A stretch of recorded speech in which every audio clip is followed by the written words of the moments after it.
my brother that I was going to read it. I need some tissue and stuff.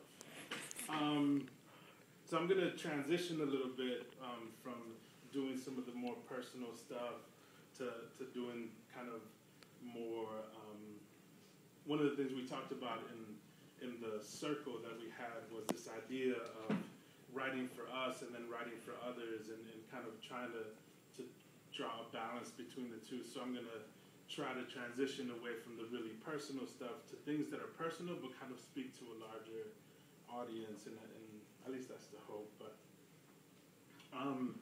so before we make that transition, I wanted to do something else, something different. Excuse me.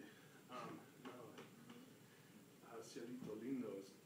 It was good. I just remembered how good it was. It's nasty.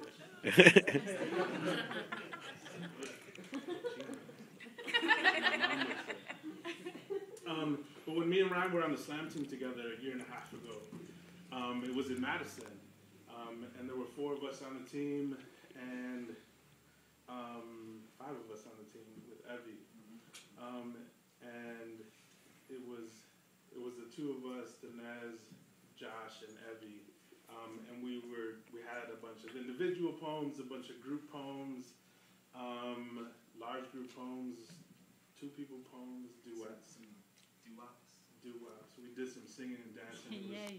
It was interesting. I will never doo-wop again. That was my first and only time. Hopefully there's no video of that anywhere. But Ryan and I wrote a poem which I think was the best group piece that we had as a team. And the night we were going to do our poem, they decided to send up a different poem, and I was going up to like, can't do nothing. But it literally, I think it's the best poem that was on our team. It's one of my favorite poems. One of my favorite poems that I had a hand in writing.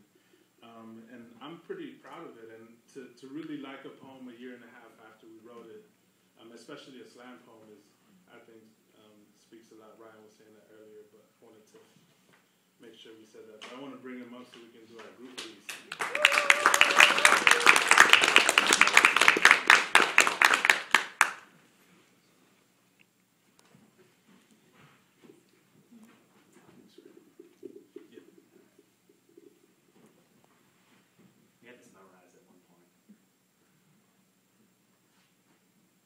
She said, nobody jumps out of a 3rd-story window if they really wanted to die. And I believed her, because a 6th grade teacher wouldn't lie to her students. She must have forgot. I was still wandering the halls, somewhere between band practice and catching would-be spirals during recess. Somewhere between detention and Amy Wagner's summer dress. When the crumbling of Chris's leg bone echoed louder than the cold blue trailing through the hallways. There were many theories.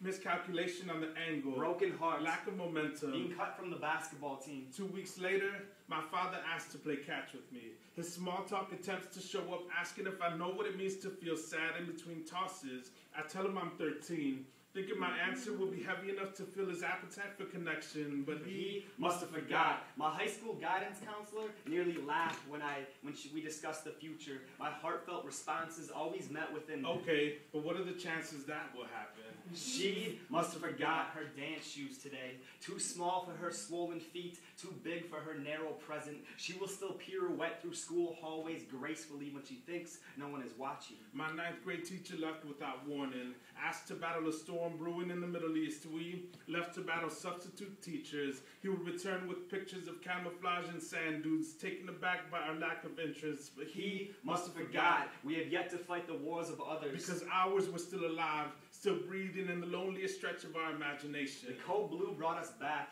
put a pause in our wandering, fidgeting in our desk, too small for the dreams we had the night before. The space between the chalkboard and the unusually attentive stares of our 6th grade class stretched football fields and bike rides. First kisses and sleepovers. She, trying to explain to us what principal tried to explain to her, telling us sometimes people get sad and do things because of it. We, jealous we didn't have that type of courage. She must have forgot. Not that 3 stories is an unlikely height to set demons free. Not that we knew better to embrace the open arms of windows. But that when we became the monsters under our beds, when our limbs stretched towards the translucent sky and came up just inches short, we still knew we could fly.